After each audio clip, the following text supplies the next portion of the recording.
உடல்ல வந்து இருக்கிற சர்க்கரையை எப்படி நம்ம கட்டுப்பாட்டா வைக்கணும்? பொதுவா வந்து நீங்க இட்லி சட்னி ரொம்ப பிடிக்குமா உங்களுக்கு? இதில வந்து கிளைசோமிக் என்ற ரசாயனம் வந்து ரொம்ப அதிகமா இருக்குது அப்படின்னு நிறைய ஆராய்ச்சியில கண்டுபிடிச்சிருக்காங்க.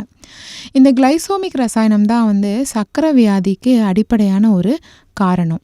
சர்க்கரை அளவை வந்து வழக்கத்தை விட அதிகரிச்சுக்கிட்டே வந்தா, இந்த இட்லி சட்னி மட்டும் இல்லாம கிளைசோமிக் அதிகம் உள்ள உணவுகளையும், நொறுக்கு தீனியையும் குறைத்துக் கொள்வது ரொம்ப நல்லது.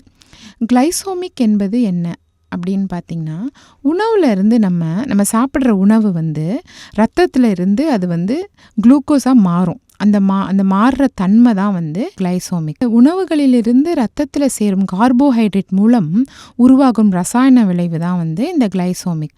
சில வகையான உணவுகள்ல வந்து கார்போஹைட்ரேட் சத்து வந்து ரொம்ப அதிகமா இருக்கும். சிலவற்றில் ரொம்ப குறைவா இருக்கும்.